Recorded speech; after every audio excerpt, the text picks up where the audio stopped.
சகரியா 3ஆம் அதிகாரம் 1ஆம் வசனத்திலிருந்து 4ஆம் வசனம் வரைக்கும். சகரியா 3ஆம் அதிகாரம் 1ஆம் வசனத்திலிருந்து 4ஆம் வசனம். அவர் பிரதான ஆசாரனாகிய யோசுவாவை எனக்கு காண்பித்தார். அவன் கர்த்தருடைய தூதனுக்கு முன்பாக நின்றான். சாத்தான் அவனுக்கு விரோதம் செய்ய அவன் வலது பக்கத்திலே நின்றான். அப்பொழுது கர்த்தர் சாத்தானை நோக்கி, கர்த்தர் உன்னை கடிந்து கொள்வாராக. சாத்தானே, எருசலேமை தெரிந்து கொண்ட கர்த்தர் உன்னை கடிந்து கொள்வாராக. இவன் அக்னியின்று தப்புவிக்கப்பட்ட கொல்லி அல்லவா என்றார்.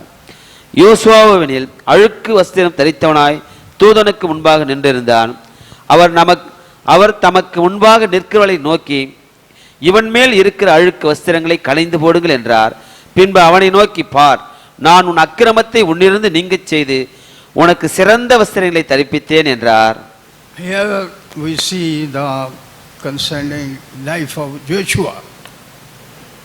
இங்கே நாம் யோசுவாவுடைய வாழ்க்கையை நாம் பார்க்கலாம். Whether you are few or many, we not bother about this number. நம்ம அதிகமாக இருக்கிறோம் குறைமா இருக்கிறோம்னு சொல்லி நமக்கு எண்ணிக்கை முக்கியம் அல்ல. I longing people should be very precious in the sight of God. நாம் தேவனுக்கு முன்பாக விசேஷித்தவர்களாய் இருக்கிறோம். Here we see what God is doing for his chosen people. இங்கே அவரால் தெரிந்து கொள்ளப்பட்ட தேவனுடைய பிள்ளைகளுக்கு என்ன செய்கிறார் என்பதை நாம் பார்க்கிறோம். This Sunday is the last Sunday of this year. இந்த ஞாயிற்றுக்கிழமை தான் இந்த வருஷத்தினுடைய கடைசி ஞாயிற்றுக்கிழமையாக இருக்கிறது. And we must meditate upon our life, and we should know how to enter in the new year. நம்முடைய வாழ்க்கை பரிசோதித்து நாம் ஒரு புதிய வருடத்துக்குள்ளாக எப்படி பிரவேசிக்க போகிறோம் என்பதை நாம் சிந்திக்க வேண்டும். We should not take this new year simply ordinary like ordinary people, but being a chosen people of God, God has kept some purpose for us for new year. நம்ம ஒரு உலக சாதாரண மனுஷனை போல ஒரு புதிய வருஷத்துக்குள்ள பிரவேசிக்காதபடிக்கு நாம் தேவனாலே தெரிந்து கொள்ளப்பட்டபடினாலே தேவன் நமக்கென்று விசேஷித்த காரியங்களை வைத்திருக்கிறார். We read the word of God that Joshua is standing front of the angel of God. யோசுவா தேவ தூதருக்கு முன்பாக நிற்கிறார். And in the right hand Satan also standing there. வலது பக்கத்தை பார்த்தீங்கன்னா பிசாசு அங்கே நிற்கிறான். What for Satan standing there? எதுக்காக பிசாசு அங்க நிற்கிறான்? The word of God saying he is opposite to Joshua. வேதவசனம் சொல்கிறது யோசுவாவுக்கு விரோதமாக சத்துரு நிற்கிறான். But the same time God was also helping Joshua. அதே நேரத்தில் ஆண்டவரும் யோசுவாவுக்கு உதவியாக நிற்கிறார். One thing I want to tell you, that you must very importantly keep in your mind that Satan is always behind you. நீங்க எப்பவுமே உங்க மனச சிந்தனையில் இருக்கணும், பிசாசு உங்க அருகாமையிலே இருக்கிறான். Satan has no bother about the worldly people. பிசாசுக்கு உலக மக்களை குறித்து எந்த கவலையும் கிடையாது அவனுக்கு. Because he know they are a disconnection from God. அவங்க தேவனுக்கு பிரியமில்லாமல் இருக்கிறார்கள். So that's why they not so much worry about the worldly people. ஆகவே சத்துருவுக்கு உலக மக்களை குறித்து தான கவலை கிடையாது. He is always worrying and having very tension only for the people of God. அவனுக்கு பிரச்சனை எல்லாம் கர்த்தருடைய ஜனத்தை குறித்து தான் அவனுக்கு ரொம்ப கவலை. Those are living worshiping living God. ஜீவனுள்ள தேவனை ஆராதிக்கிறவர்களை குறித்து தான் அவனுக்கு கலக்கம். So for that, as we are a chosen people of God, நாம் தேவனாலே தெரிந்து கொண்ட பிள்ளைகளா இருக்கிறபடினாலே we are saved people, நாம் ரட்சிக்கப்பட்டவர்கள், and our names are written in heaven, நம்முடைய பெயர்கள் பரலோகத்தில் எழுதப்பட்டிருக்கிறது. in the book of life. ஜீவ புஸ்தகத்திலே நம்முடைய பெயர்கள் எழுதப்பட்டிருக்கிறது. So devil know this thing, these are the people of God and they are worshipping a living God. சாத்தானுக்கு தெரியும் இவங்கெல்லாம் ஜீவனுள்ள தேவனை ஆராதிக்கிறவர்கள். And what he is doing day and night, அவன் ராவு பகலும் என்ன செய்யறான்னு சொன்னா, I am speaking you which I know the truth and I has gone through the truth. நான் எதை பேசுறேன்னு சொன்னா, அந்த சத்தியத்துல வாழுகிறவன், அந்த சத்தியத்தின்படி நடக்கிறவன். You realize this, the devil is always behind you and he want and to know what you are doing against the will of God.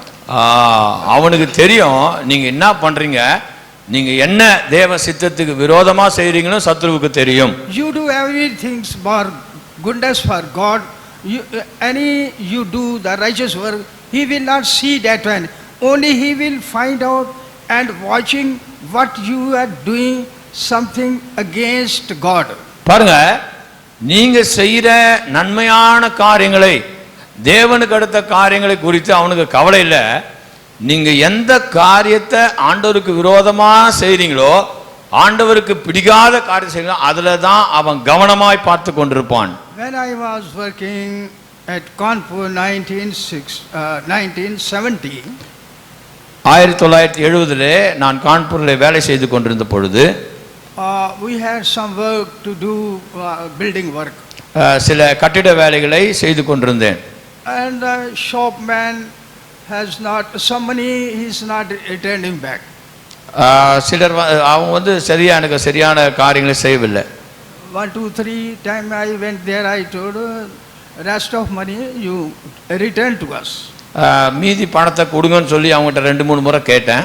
Then but he is not ready to give us. அவங்க வந்து அது கொடுக்கிறதுக்கு ஆயத்தமா இல்லை. Then one day I went to their shop and I spoke something with proud and with anger. ஆகவே அந்த கடைக்கு போயிட்டு நான் வந்து சத்தம் போட்டேன், ரொம்ப கோவப்பட்டேன். And I came back. நான் திரும்பி வந்துட்டேன்.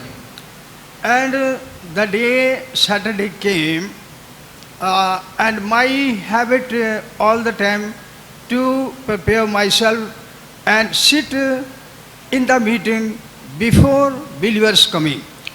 என்னுடைய பழக்கம் விசுவாசிகள் வருவதற்கு முன்பாக நான் சபையிலே உட்கார்ந்து ஜெபித்து கொண்டிருப்பேன். That day in Saturday evening I was just putting my clothes and Spirit of God told me, what are you doing? நான் வஸ்திரத்தை உடுத்து கொண்டு அந்த ஜெபத்தில் உட்கார்ந்து கொண்டிருந்த பொழுது ஆண்டவர் சொன்னாரு, நீ என்ன பண்ண? I told I am wearing my clothes. நான் சொன்னேன், நான் ட்ரெஸ்ஸை போட்டு இருக்கிறேன் என்று சொன்னேன். Then Spirit of God again told me, what for? நீ எதுக்கு எல்லாம் ஜிப்பாலாம் போட்டுக்கிறேன்னு ஆண்டவர் கேட்டார். I told I am going to pray for prayer. நான் ஜெபத்துக்கு போறதுக்காக ஜிப்பா போட்டு இருக்கிறேன்னு So சொன்னேன். while that talking, I just went there and just I sit for prayer. நான் போய் அங்கே போய் ஜெபத்துக்காக உட்கார்றேன். Then Spirit of God told me, don't pray. ஆவியானவர் சொல்றாரு, நீ ஜெபம் பண்ண கூடாது. Then I told, why God? நான் கேட்குறேன், ஏன் ஆண்டவரேன்னு சொல்லி கேட்டேன். Then God told me, you go and first you go to city to that shop and ask pardon what you have spoke with proudly or anger to them. நீ முதல்ல போயிட்டு அந்த கடைக்கு போயிட்டு நீ சத்தம் போட்டு சண்டை போட்டு வந்திய, பெருமையா பேசிட்டு வந்திய, அந்த கடைக்கு போயிட்டு நீ அவங்க கிட்ட போய் மன்னிப்பு கேட்டுட்டு வா. I told God, I will not go and ask pardon because they are idol worshipper. நான் சொன்ன ஆண்டர்கிட்ட நானும் போக மாட்டேன், அவங்க விக்கிரகாரக்காரங்க, அவங்க கிட்ட நான் போக மாட்டேன்னு சொன்னேன். Then Spirit of God told me, yes, they are idol worshipper, but what you have speak, the words, what you have used the words, and Satan taking that words and standing in front of me. பாருங்க, நீ போய் அங்க மன்னிப்பு கேளு. ஏன்னா நீ கோவமா பெருமையா பேசுற வார்த்தையை வச்சுட்டு இப்ப பிசாசு என்கிட்ட வந்து உன்னை பத்தி உனக்கு விரோதமா என்கிட்ட பேசி கொண்டிருக்கிறான். Till you will not ask pardon from them, devil will not go and I will not hear your prayer. நீ போய் அந்த கடகாரங்கிட்ட மன்னிப்பு கேட்கலனா நான் உன் ஜெபத்தை கேட்க மாட்டேன். It is my experience in which I has gone through. That's why I am telling you. இது வந்து நான் கடந்து சென்ற என்னுடைய அனுபவம். அதை தான் நான் உங்களோடு கூட பகிர்ந்து கொண்டிருக்கிறேன். Whatever you do against the will of God, whatever you will do against the will of God, நீங்க எந்தெந்த காரியத்தை தேவ சித்தத்துக்கு விரோதமாய் செயல்படுகிறீர்களோ, the same thing devil taking and going front of God. அதை எடுத்துக்கொண்டு தேவனுக்கு முன்பாக சத்துரு போய் நிற்பான். You take, if you are guilty, you has done some wrong work, you are guilty front of, in the sight of government. நீங்க அரசாங்கத்துக்கு விரோதமா ஏதாவது தவறு செய்து உங்களுக்கு ஒரு குற்ற உணர்வு இருக்கும் என்று சொன்னால், and case will be put up in the court front of judge. அப்போ நீங்க அரசாங்கத்துக்கு விரோதமா செயல்படுறனால உங்களை என்ன பண்ணுவாங்க, கோர்ட்டுகளுக்கு அனுப்பி உங்களை நீதிபதிக்கு முன்னாடி நிக்க வச்சிருவாங்க. And there will be two advocate. ரெண்டு நீதிபதிகள் இருப்பார்கள். One advocate is helping you in case, one will helping you, one will speak against you, and the other advocate want to put you to in jail. பாருங்க, அப்போ நீங்க நீதிமன்றத்தில் எப்படி சொன்னா ரெண்டு மூணு வக்கீல் இருப்பாங்க. ஒரு வக்கீல் வந்து உங்களுக்கு சாதகமா பேசி உங்களை காப்பாற்ற பார்ப்பாரு, இன்னொரு வக்கீல் உங்களுக்கு விரோதமா பேசுவாரு, இன்னொரு வக்கீல் உங்களை கொண்டு போய் ஜெயிலில் போட பார்ப்பாரு. I know, I have seen also when a case is going on and both side advocates are speaking, there is a two person, those are writing everything. ரெண்டு பக்கத்துல நான் பார்த்துருக்கிறேன், கேஸ் போகும்போது ரெண்டு வக்கீல் பேசின்னு இருப்பாங்க, ரெண்டு பேர் அதை எல்லாவற்றையும் எழுதி கொண்டிருப்பார்கள். And judge will not speak anything. ஆனா நீதிபதி எதுவுமே பேச மாட்டார். Judge all the took all the what they write and what is their argument, they will go in your room and see, they will open the books of the Constitution of India. Then he will imagine how much he has done this wrong thing. அங்க என்ன பண்ணுவாரு, நீதிபதி எதுவும் பேச மாட்டாரு. இப்போ அவர்கள் எழுதின காரியத்தையும் சட்டம் என்ன சொல்லுறதுன்னு சொல்லி அவர் நிதானிச்சு அதுக்கப்புறம் தான் அவர் வந்து நீதிபதி பேசுவார். That's why God told me, I will not hear your prayer, tell you not ask pardon from them. நீ போய் அந்த கடக்காரங்கிட்ட மன்னிப்பு கேட்கிற வரைக்கும் நான் உன் ஜெபத்தை கேட்க மாட்டேன். Sin is a making you separation from God. பாவம் உங்களை தேவனிடத்திலிருந்து பிரிக்கிறது. Anything you do against the word of God and anything you do any wrong work, then you will be disconnected from God. நீங்க வேத வசனத்துக்கு விரோதமாக இல்லைன்னு சொன்னால் தேவனுக்கு விரோதமாக எந்த காரியத்தை நீங்க செய்தாலும் உங்களை தேவனிடத்திலிருந்து அவைகள் பிரித்து விடுகிறது. It is a truth and a reality. அது உண்மையும் அது நிஜமுமா இருக்கிறது. And likewise when devil taking your mistake front of God, உங்க தப்பிதங்களை சத்துரு தேவனுக்கு முன்பாக கொண்டு போகின்ற பொழுது, and he will say something, it is your to God, this is your son, this is your saved one, this is your man, he has done so, this one. இப்போ சத்துரு என்ன பண்ணுகிறான், போயிட்டு ஆண்டவரிடத்துல உங்க மகன், உங்களுடைய புத்திர, உங்களுடைய பிள்ளை அவன் இந்த மாதிரியான காரியங்களை செய்கிறான் என்று சொல்லி உங்களை குறித்து சத்துரு தேவனிடத்துல குற்றம் சாட்டுகிறான். Then Jesus is on the right hand, sitting on the right hand of Father. தேவனுடைய வலது பார்சத்திலே உட்கார்ந்து கொண்டிருக்கிற இயேசு கிறிஸ்து, Jesus saying no, he will ask pardon and I will forgive them. Jesus telling to Satan. அப்போ இவன் வந்து சத்துரு வந்து அங்க குற்றம் சாட்டுகின்ற பொழுது இயேசு கிறிஸ்து என்ன சொல்லுவாரு, நீங்க செய்த பாவங்களுக்கு ஆண்டவரிடத்துல மன்னிப்பு கேட்டிருந்தீங்க சொன்னா, நீங்க செய்த தவறு யாரிடத்துல நீங்க தவறாய் பேசின மன்னிப்பு கேட்டு சொன்னா ஆண்டவர் சொல்வார், நான் இவர்களை மன்னித்து விட்டேன். When Jesus will tell you, I will tell later. இயேசு கிறிஸ்து என்ன சொல்லுவார் என்பதை நான் அப்புறம் உங்களுக்கு சொல்லுகிறேன். Just first you read the book of Revelation 12th chapter 10th verse. வெளிப்படுத்தல் 12ஆம் அதிகாரம் அதனுடைய 10வது வசனத்தை நாம் வாசிக்கலாம்.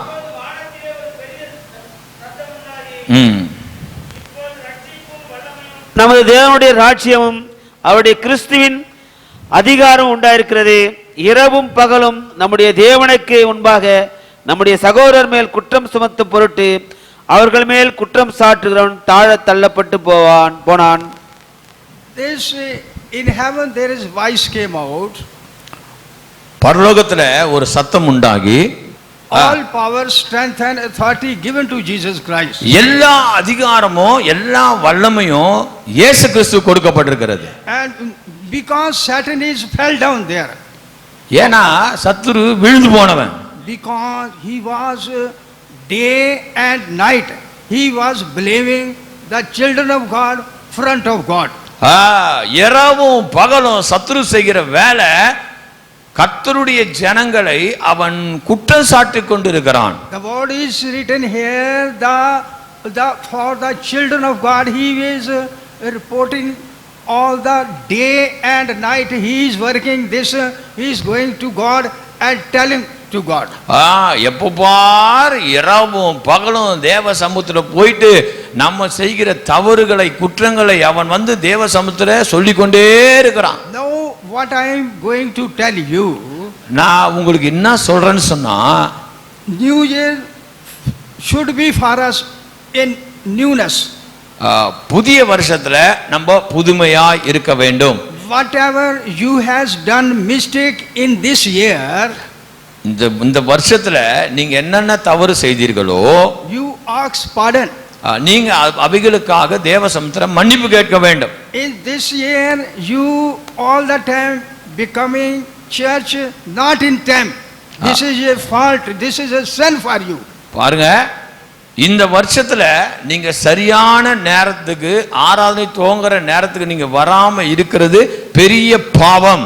And you break all the Sunday service. நீங்க ஆலயத்துக்கு வராத இருக்கிற நாள் பாவம். This you has done all many times in Sunday service. அநேக ஞாயிற்றுக்கிழமையில ஆராதனைக்கும் வர்றதில்ல, வந்தாலும் சரியா நேரத்துக்கு வர்றதில்ல. You not come Sunday service, it is not a small mistake. ஞாயிற்றுக்கிழமை ஆராதனைக்கு வராம இருக்கிறது சின்ன தவறு அல்ல. In olden time those are not coming Sabbath day, they will do something. The word of God is saying put to death this man. பழைய ஏற்பாட்டு நாட்கள் நீங்க பாத்தீங்கன்னா ஓய்வு நாளை ஆசரிக்காதபடிக்கு தேவ சமூகத்தில் இராதவனை கொலை செய்ய வேண்டும். He is not coming in time, is a sin. சரியான நேரத்துக்கு வராதது பாவம், வரலனா அழிவு.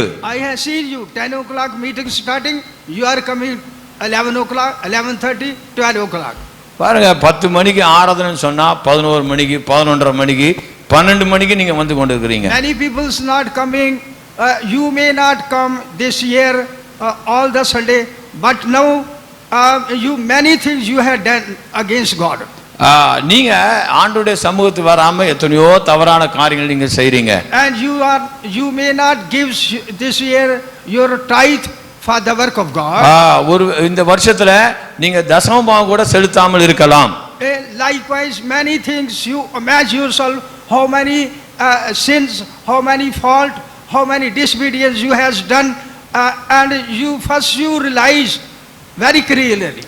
நீங்க இந்த வருடத்திலே எத்தனை காரியங்கள் ஆண்டவருக்கு பிரியமில்லாதபடிக்கு ஒழுங்கில்லாதபடிக்கு கீழ்ப்படியாமல்படி இருந்ததை நீங்கள் உணர வேண்டும்.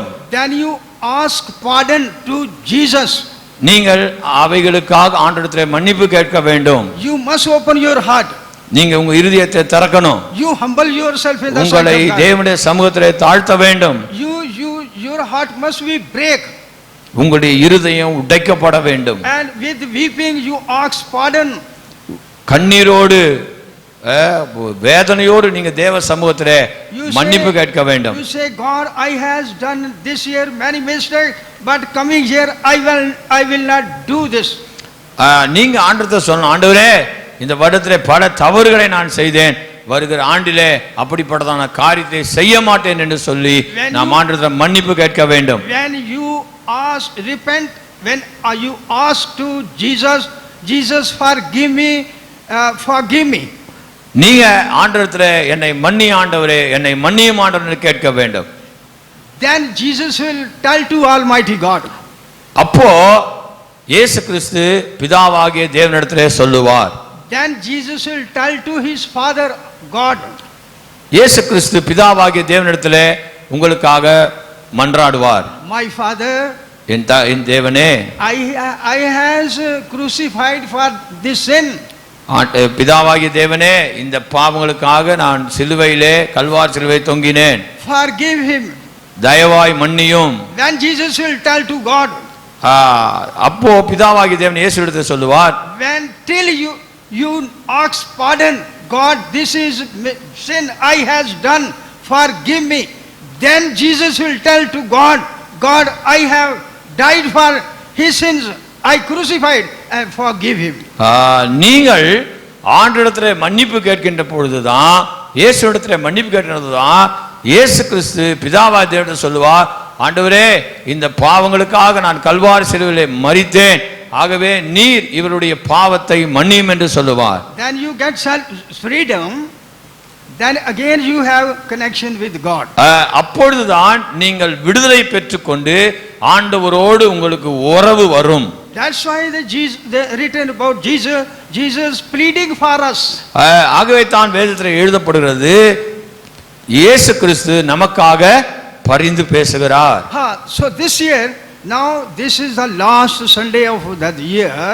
இதுதான் கடைசி ஞாயிற்றுக்கிழமை. Don't take all the mistakes with you in your life in new year.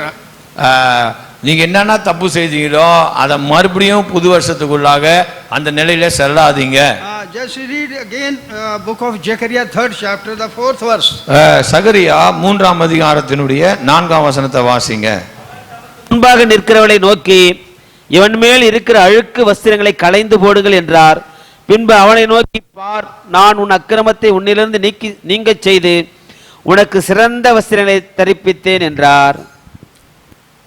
And secondly, we saw the Joshua's clothes are filthy.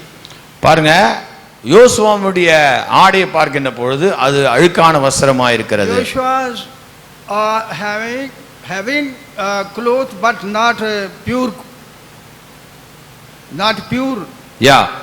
யோசுவாவுடைய வஸ்திரம் போட்டுக்கிறான், ஆனா அந்த வஸ்திரம் சுத்தமானதா இருக்கவில்லை. Filthy clothes means iniquity. அழுக்கான உடை என்று சொன்னால் அது அக்கிரமம். Is written there, 4th verse also.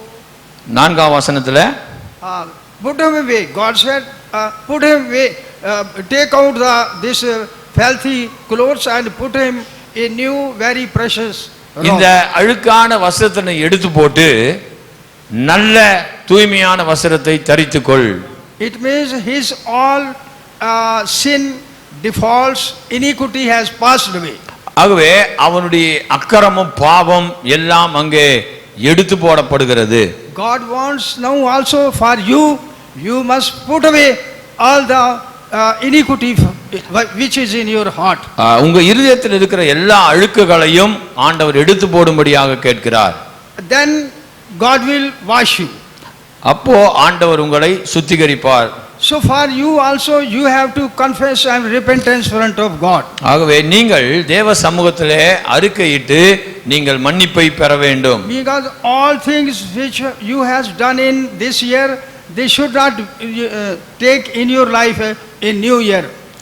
இந்த வருடத்திலே நீங்க செய்த தவறான காரியங்களோடு புதிய வருஷத்துக்கும் அப்படியே போக கூடாது. Then when you ask pardon, then God will forgive you. நீங்கள் ஆண்டவரிடத்திலே மன்னிப்பு கேட்கின்ற பொழுது ஆண்டவர் உங்களை மன்னிப்பார். But you must convince in your heart, I am wrong.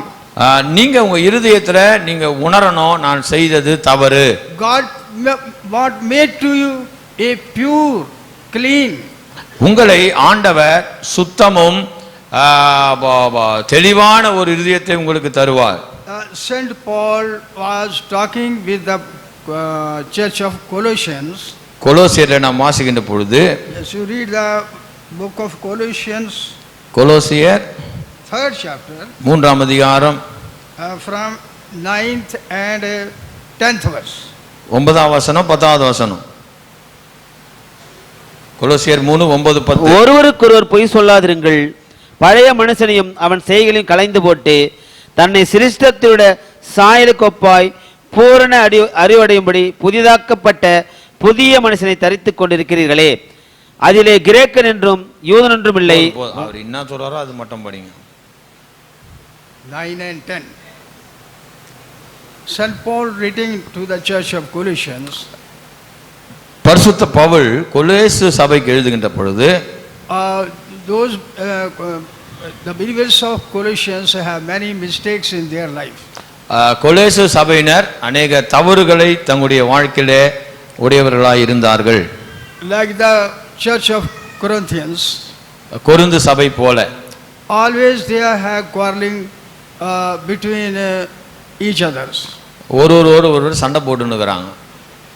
And St. Paul says, you are a child. அப்போஸ்தலன் பவுல் சொல்றார், நீங்க இன்னும் குழந்தைகளா தான் இருக்கிறீங்க. Like this, when Jesus wrote to the 7 churches, ஆண்டவராகிய இயேசு கிறிஸ்து 7 சபைக்கு எழுதுகின்ற பொழுது, there is a different failures and mistakes are in each churches. ஒவ்வொரு சபைக்கும் ஒவ்வொரு விதமான தவறுகள் அங்கே சுட்டி காட்டப்படுகிறது. Everybody has something, their weaknesses. ஒவ்வொருவருக்கும் ஒவ்வொரு விதமான பலவீனம் காணப்பட்டது. If we know, then we must ask pardon. அது நமக்கு தெரியும் சொன்னா நம்ம தேவனிடத்துல மன்னிப்பு கேட்க வேண்டும். Jesus is telling to all the churches, you repent. ஒவ்வொரு சபைக்கு 7 சபைக்கு ஆண்டவர் பார்த்து சொல்றாரு, மனம் திரும்பு. First God shows and tells them their goodness. முதல்ல அவருடைய நற்காரியங்களை ஆண்டவர் சொல்லுகிறார். If you read very clearly about the letter what was written for 7 churches, God always to 7 churches first of all telling them their goodness. இந்த 7 சபை நீங்க வெளிப்படுத்த 2ஆம் அதிகாரம் 3ஆவது வாசனா 7 சபைக்கும் ஆண்டவர் பேசுகின்ற பொழுது முதலாவதாக அவர்கள் செய்த நற்கிரியைகளை ஆண்டவர் சொன்னார். God is saying, you are good people, you are doing for God's work, you are helping for God's work, you are righteous people. அங்கே அவர் சொல்ல, நீங்க நல்ல ஜனங்க, நீங்க கர்த்தருக்காக கிரியை செய்றீங்க, நீங்க நீதிமான்களா இருக்கிறீங்க, நீங்க ஆண்டவருக்கு பிரயோஜனமா இருக்கீங்கன்னு சொல்லி ஆண்டவர் சொல்லுகிறார். You have suffered for me lot of. நீங்கள் எனக்காக அதிகமான நெருக்கப்பட்டீர்கள். I know you are having a fellowship of true servants of God. நீங்க தேவனுடைய ஊழியக்காரரோடு ஒரு உண்மையான ஒரு ஐக்கியத்தை வைத்திருந்தீர்கள். In this world, if you do some little wrong thing, people will blame you and reject you. இந்த உலகத்துல நீங்க எதனா தவறு செய்தீங்கன்னா உங்களை குற்றப்படுத்துவார்கள், அப்புறம் உங்களை விட்டு போயிடுவாங்க அவங்க. If you have 99 good works in you, உங்களிடத்துல 99% நல்ல காரியங்கள் இருந்தாலும், if you in your life may be a 9900 good things in your life, உங்க வாழ்க்கையில 99% நல்ல பழக்கங்கள் நல்ல காரியங்கள் இருந்தாலும், and people of this world they will reject you, ஆனாலும் 1% அவங்க உங்களை ஒதுக்கிடுவாங்க. but in the sight of God, ஆனால் தேவனுடைய பார்வையில, if you have 99% mistakes and failures and weakness, 99% நீங்க தவறு செய்தாலும் பலவீனமா இருந்தாலும் குற்றமுள்ளவர்களா இருந்தாலும், if there is a one good thing in you, even then God want to forgive you. உங்களிடத்துல ஒரே ஒரு நல்ல குணம் இருக்குதுன்னு சொன்னா அது நிமித்தமாக ஆண்டவர் உங்களை மன்னித்து உங்களை ஏற்றுக்கொள்வார். அல்லேலூயா. But in the world, you know, if a very good man, if he may done little mistake, all people will reject him.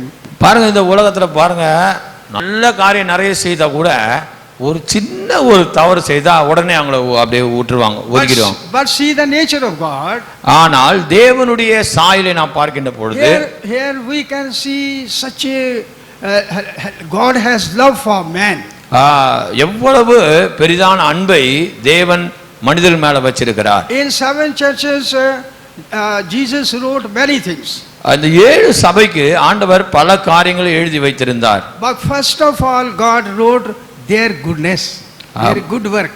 எப்பவுமே ஆண்டவர் அவருடைய நல்ல குணங்களையே முதலாவது எழுதுகிறார். After that Jesus warning to that church. அப்புறம் அந்த சபைகளை ஆண்டவர் எச்சரிக்கிறார். In the end Jesus said, you ask pardon, you repent, I will help you, I will bless you. நீங்க மன்னிப்பு கேளுங்க, மனம் திரும்புங்க, நான் உன்னை ஆசீர்வதிக்கிறேன், நான் உனக்கு உதவி செய்கிறேன் சொல்லி ஆண்டவர் சொல்லுகிறார். In America, if anything become defect, any machine like tape recorder, anything they will put away. America தேசத்துல பாத்தி சொன்னா அவங்களுடைய டேப் ரெக்கார்டரோ அவங்களுடைய மிஷினோ எதுனாலும் கொஞ்சம் ரிப்பேர் ஆகி போச்சுன்னா அதை தூக்கி போட்டுருவாங்க. They don't repair. அவங்க அதை வந்து சரி செய்ய மாட்டாங்க. That is the nature of American people. அதுதான் அமெரிக்கா மக்களுடைய குணமா இருக்குது. Indian people will not throw it. ஆனா இந்திய மக்கள் என்ன பண்ண மாட்டாங்க, தூக்கி போட மாட்டாங்க. They will all their vehicle, motorcycle, scooter, anything that they will repair and repairing all that.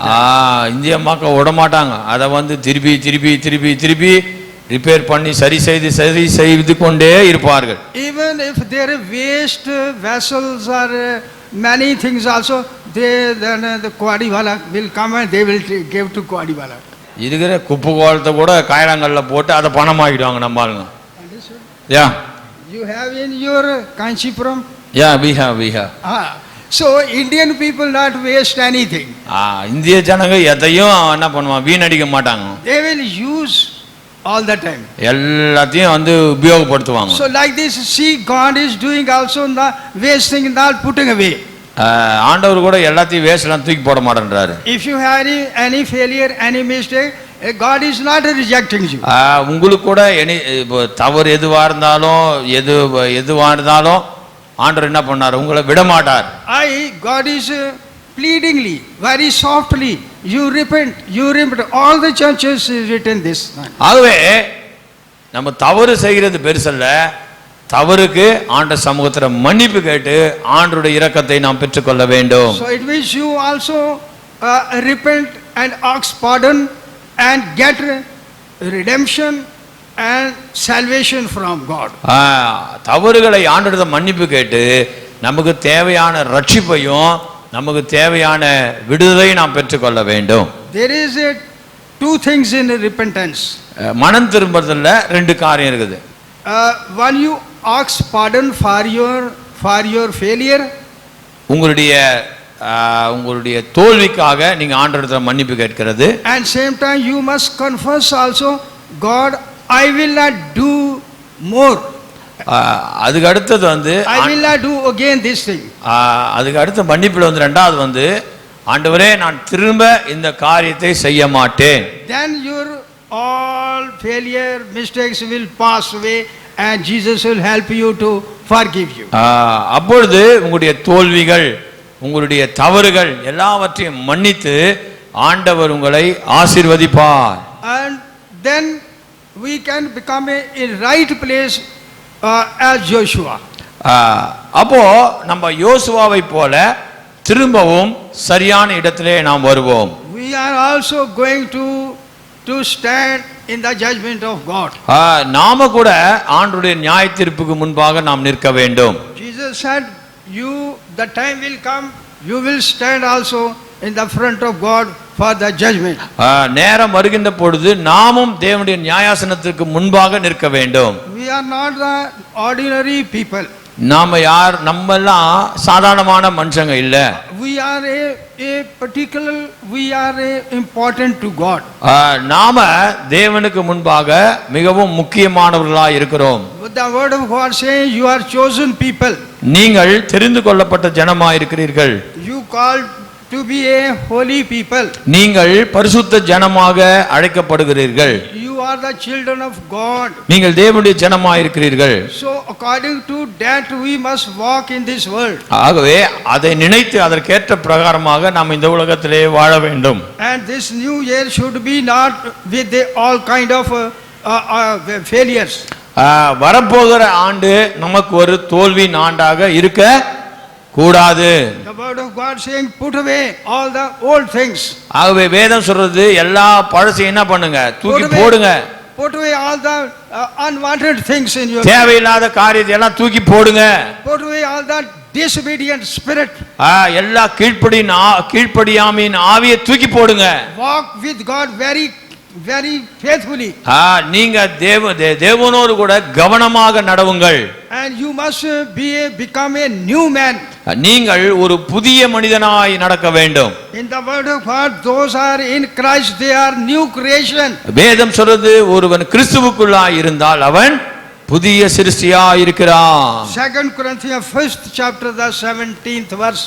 2 கொரிந்தியர் 5ஆம் அதிகாரம் 17th verse. 17வது வசனம். ஒருவன் கிறிஸ்துக்குள் இருந்தால் புதிய சிருஷ்டியாய் இருக்கிறான், பழையவைகள் ஒழிந்து போயின, எல்லாம் புதிதாயின. Those are in Christ. கிறிஸ்துவுக்குள்ளாக இருக்கிறவர்கள். You may be a 10-year believers, 20 years believers. நீங்க ஒருவேளை 10 வருஷம் விசுவாசிகளா இருக்கலாம், இல்ல 20 வருஷம் விசுவாசிகளா இருக்கலாம். You may be a 5-year believers. ஒருவேளை நீங்க 5 வருஷம் கிறிஸ்தவர்களா இருக்கலாம். Some are very old believers. சிலர் ஆதியிலிருந்தே சபைக்கு வரவங்களா இருக்கலாம். Sometimes people are telling this is very old believer. You know, old vessel has so many spots also. பழைய பாத்திரத்துல நிறைய சொட்டைகள் இருக்கும். And old is people say old is gold. ஆனா என்ன சொல்லுவாங்க, ஓல்ட் இஸ் கோல்ட். தமிழ்ல சொல்லுங்க. But sometimes old is oldie. சில நேரத்தில் பழசு பழையதாவே இருக்கிறது. 20-year believers same. 20 வருஷம் விசுவாசியும் அப்படிதான் இருக்கிறாங்க. Now 1 year, 2nd year, 5th year, 10th year, same. ஒரு வருஷத்து விசுவாசியும் சரி, 2 வருஷம், 3 வருஷம், 5 வருஷம் அவங்களும் அப்படியே தான் இருக்கிறாங்க. In the word of God there is a drought. Drought people cannot come in the presence of God. சந்தேகப்படுறவங்க தேவ சமூகத்துக்கு வர முடியாது. Many believers like this also. நிறைய பேருக்கு அந்த கூலப்பட்ட மாதிரி எத்தனை வயசானாலும் வளராம அப்படியே தான் இருக்குதுங்க. They are not growing in their spiritual life. ஆவிக்குரிய ஜீவிதத்துல வளரல. Some of us when we visit we ask in which class this boy is reading. பசங்களை பார்த்து சொல்றோம், சார் இந்த பையன் என்ன படிக்கிறான்னு சொல்லிட்டு திரும்ப ஒரே கிளாஸ் படிச்சா எப்படி இருக்கும்? Sometimes parents will say he is going 8 years school but he doesn't know anything. 8 வருஷமா ஸ்கூலுக்கு போறான், ஆனா ஒண்ணுமே தெரியாது. So like parents, some people are so many years believers but they are like a small. அது போலதான் சில விசுவாசிகள் ரொம்ப வருஷமா ஆலயத்துக்கு வராங்க, ஆனா இன்னும் சின்னதா தான் அப்படிதான் இருப்பாங்க. So your life must grow in God. உங்க வாழ்க்கை தேவனுக்குள்ளாக வளர்றதுக்கு தான் இருக்க வேண்டும். அல்லேலூயா. So you must tell God renew me. நீங்க ஆண்டவரை பார்த்து சொல்லணும், என்னை புதுப்பியும் ஆண்டவரே. Those are in Christ, you are Christ since many years but you are not turned as a new man. நீங்க அதிக வருஷமா ஆண்டவருக்குள்ள இருக்கிறேன்னு சொல்றீங்க, ஆனா வளர்ச்சி அடையாம இருக்கிறீங்க. What way are your naturally your old nature? உங்களுடைய வாழ்க்கை பழைய நிலையிலே இருக்கிறது. The Peter sent Paul told to the Colossians, கொலோசியருக்கு பரிசுத்த பவுல் சொல்லுகின்ற பொழுது, you put away old man. பழைய மனுஷனையே நீங்கள் தரித்திருக்கிறவர்களா இருக்கிறீர்கள். And we has put new man. நாம் புதிய மனுஷனை தரித்திருக்கிறவர்களா இருக்க வேண்டும். We must become like a image of God. நாம் தேவ சாயலாக இருக்க வேண்டும். You should change yourself. உங்களுடைய நிலையை நீங்க மாற்றிக்கொள்ள வேண்டும். Should not be like a stone. கல்ல போல இருக்க கூடாது. You see stones are on the road. ரோட்ல கல்லாம் இருக்குது பாருங்க. Even after many years you go by that road, you can see stone is there. எத்தனை முறை எத்தனை வண்டிங்க போனாலும் கல்லுகள் அப்படியே தான் இருக்கும். Your life is also, when we see many years after, you are same. பல வருஷம் இருந்துட்டாலும் மறுபடி பார்த்தா அதே மாதிரி இருக்கிற நிலை. Change yourself. உங்களை மாற்றிக்கொள்ள வேண்டும். Put away your old nature. பழைய எண்ணங்களை சுபாவங்களை எடுத்து போட வேண்டும். Put away all your unwanted things. உங்களுடைய தேவையில்லாத காரியங்களை எடுத்து போட வேண்டும். You make a new decision. நீங்க ஒரு புதிய தீர்மானத்தை எடுக்க வேண்டும். So this year, how you lived with God, God knows and you know. ஆகவே இந்த வருஷத்துல நீங்க எப்படி வாழ்ந்தீங்கன்றது ஒன்னு உங்களுக்கு தெரியும், இரண்டாவது ஆண்டவருக்கு தெரியும். One day Jesus started to wash the feet of the disciples. ஒரு நாள் ஆண்டவர் சீஷருடைய கால்களை கழுவுகிறார். Jesus took the basin of water and towel also. நல்ல டவலை கட்டிக்கின்னு They started to wash their feet one by one. அவங்களும் காலை கழுவ ஆரம்பிச்சிட்டாங்க. When it came to Peter, then Peter said, "Oh, you never wash my feet." பேதுருகிட்ட ஆண்டவர் பேதுருடைய காலை கழுவும்போது பேதுரு சொல்றாரு, நீர் என்னுடைய காலை கழுவ வேண்டாம். Jesus said, "If I not wash your feet, then no portion you have with me." நான் உன் காலை கழுவலனா உனக்கு எனக்கு எந்த சம்பந்தமும் இல்லை. Then Jesus said, "No, who has took bath? All. No need to take bath." அப்போ பேதுரு என்ன சொல்றான், என் கால்களை அல்ல என்னுடைய என்ன பண்ணுங்க சரீரத்தையே கழுவுங்க. Because Peter told, "Wash my not only feet, my hand and my head also." என் தலையும் கையும் காலும் எல்லாத்தையும் என்ன பண்ணுங்க. Jesus told, "No, you had took bath, but the now need is only to wash your feet." உங்க காலை கழுவினாலே போதும், காலை கழுவினா சரீரத்தின் எல்லா பாகத்தையும் கழுவினது போலாகும்.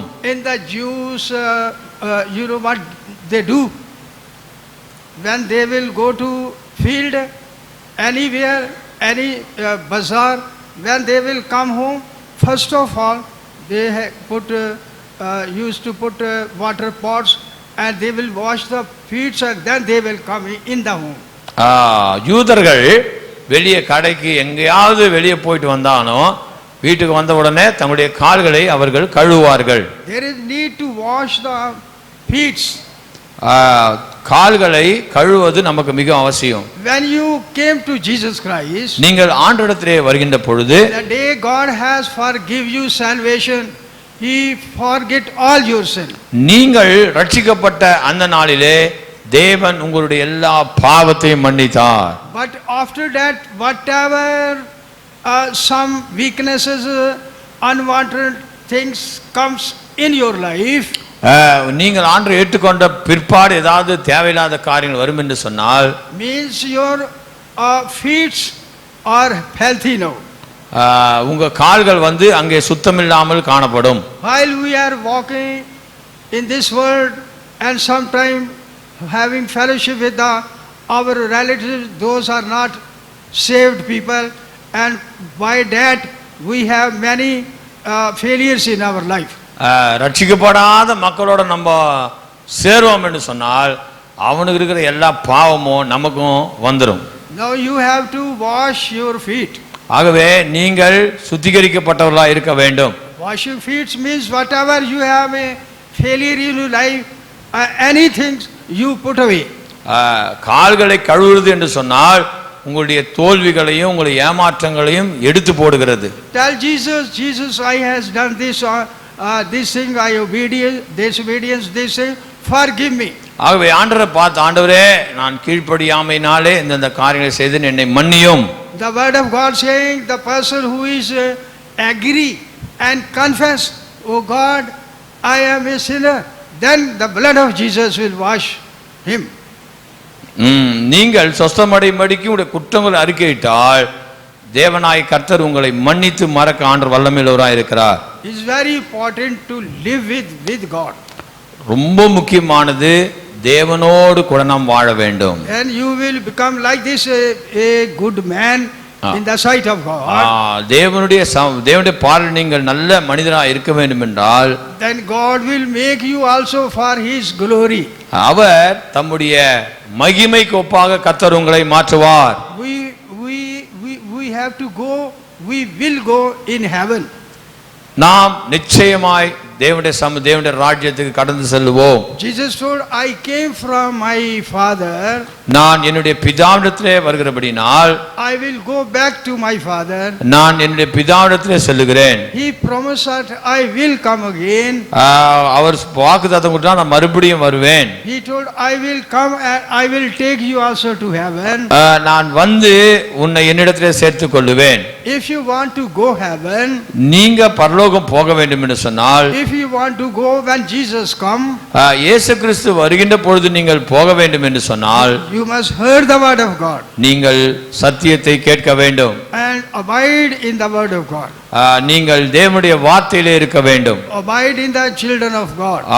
தேவ பிள்ளைகளோடு நீங்கள் இருக்க வேண்டும். Abide in the fellowship of the Holy Ghost. பரிசுத்தாவினுடைய ஐக்கியத்திலே நீங்கள் இருக்க வேண்டும். And cleanse yourself. உங்களை சுத்திகரிக்க வேண்டும். Become holy as God is holy. தேவன் எப்படி பரிசுத்தராய் இருக்கிறாரோ அப்படி நாம் பரிசுத்தராய் இருக்க வேண்டும். So this new year should be a new for you. ஆகவே இந்த புதிய வருடம் உங்களுக்கு புதுமையா இருக்க வேண்டும். Change your life. உங்களுடைய வாழ்க்கையை மாற்றுங்கள். Confess for many things. உங்களுடைய காரியங்களை அறிக்கையிடுங்கள். Make decision for many things. அநேக காரியங்களுக்கு நீங்கள் தீர்மானம் செய்யுங்கள். Oh God, rest of my life I will love you more and more. ஆண்டவரே, என்னுடைய வாழ்க்கை முழுவதும் நான் நேசிப்பேன் உம்மை. Wash, when Jesus will wash you by his precious blood. அவர் உங்களை தம்முடைய இரத்தத்தினாலே அவர் சுத்திகரிப்பார். That's why word of God saying, put away all the old things and put on new things.